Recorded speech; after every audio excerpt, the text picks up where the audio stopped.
हम पराजय में भी आशा को खोजते रहते हैं। हम निराशा में डूब करके इसने किया उसने किया, इसको वो ये करो डिकना करो फलाना करो, इस चक्कर में नहीं पड़ते।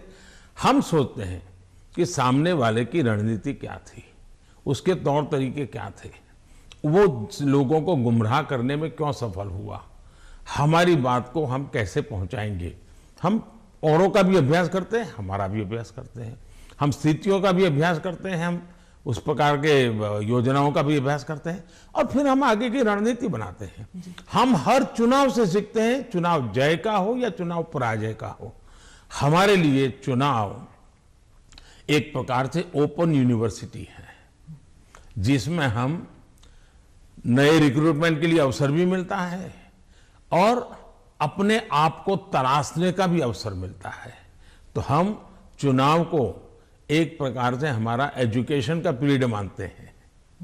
आप योजनाओं की बात कर रहे थे। अखिलेश जी कहते हैं कि उत्तर प्रदेश में कोई योजनाएं आपकी नहीं थी, माने बीजेपी की नहीं थी, वो उनकी अपनी योजनाएं हैं। आप अपना अपनी जामा पहनाते हैं और आप अपनी उपलब्धि बताते हैं उसे। मुझे बहुत आनंद होता है जब ये सुनता हूं तो। योगी जी की इतनी मेहनत और इतनी सफल योजना, उसको साकार करना और उसको कभी कोई एनकैश करने के लिए इधर उधर की बातें करता है, तो मैं उसमें से एक अर्थ ये निकालता हूं कि योगी जी की ये योजना इतनी अद्भुत है, असंभव को उन्होंने संभव करके दिया है, तभी जाकर के विरोधी भी उसको कैश करने के लिए मैदान में उतर पड़े हैं। वरना विरोधी विरोध करता, कैश करने के लिए मैदान में उतरा है, मतलब योजना अच्छी है, योजना सफल है और सफल तरीके से समय सीमा में उसको पूरा किया है। और एक प्रकार से मैं इसको योगी जी की क्रेडिट मानता हूं।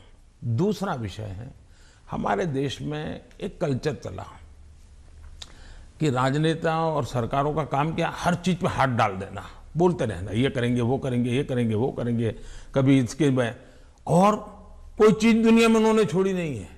कोई नेता मिल जाएगा वो कहेगा हम चंद्र पर मानवी भेजने वाले हैं। कोई नेता मिल जाएगा उसने कभी कहा होगा कि हम चंद्र पर व्यवस्थाएं खड़ी करने वाले हैं, और 100 साल के बाद भी, 50 साल बाद, 30 साल भी कोई कर देगा तो वो कहेंगे हाँ देखो हमने उस समय कहा था।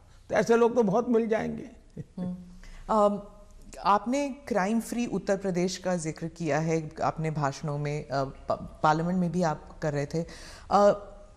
आपने कहा कि समाजवादी पार्टी जो है वो दंगाइयों की पार्टी है। आपने और योगी जी ने कहा कि गुंडे हैं उस पार्टी में,